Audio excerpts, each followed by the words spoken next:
Hi guys, this is Bhaskar Berry. Welcome to my YouTube channel.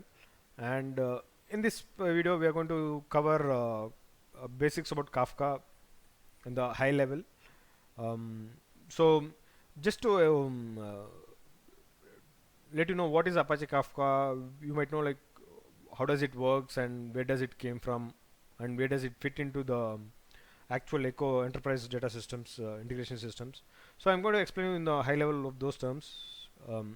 And in the next video, I'll be covering the basic terms which has been used in Kafka. What do you mean by publisher subscribers? But as part of this, I'm just giving the overview of the Kafka. Okay.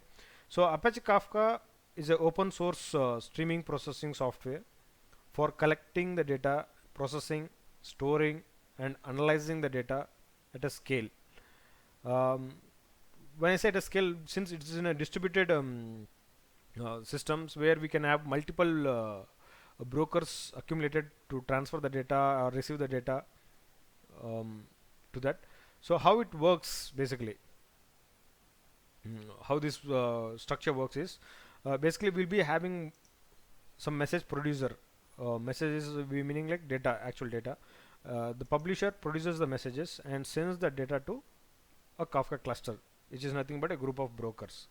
A broker, it keeps the data in its cluster, and subscriber is the one which consumes the messages from the broker as and when it required. So in this architecture, this both publisher and subscribers are decoupled. So that's one of the main advantages. So the publisher can publish the message and forget, and subscriber will read the message from the broker as and when it requires. So these both are disconnected, and they are only connected through this messaging agents or broker, messaging broker. Okay, that's one advantages of the Kafka.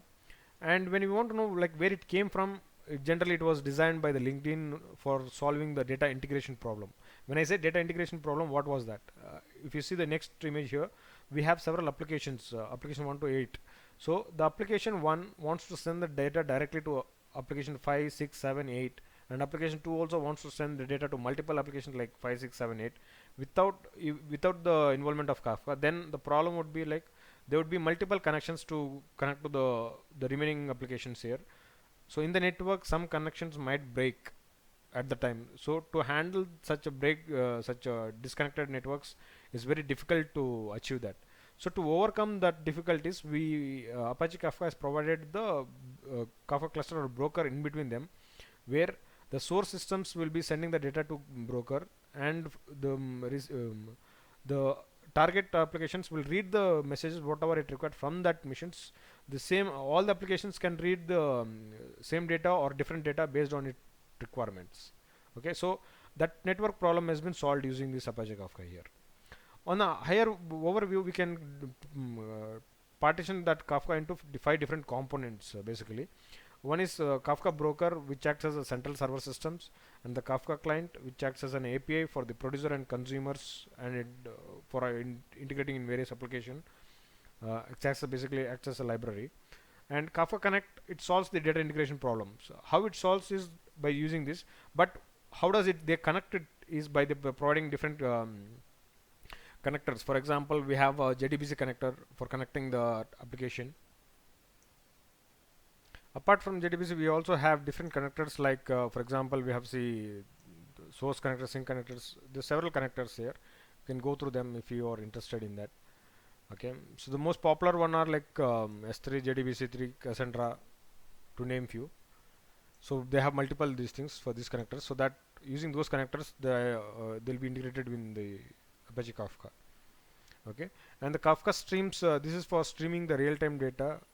So for example, to give the where this Kafka streams will be used is the applications like transport systems applications like Uber, Ola, or the aviation departments to track the real-time locations, as well as the and some logging if you want to track if it is any failing. So the logging mechanism also can use this Kafka streams for the real-time notifications. Okay, and the case SQL acts as a real-time databases for writing the queries to send the data, receive the data. It similar to the SQL, only the different flavors of syntax you can use this KSQL.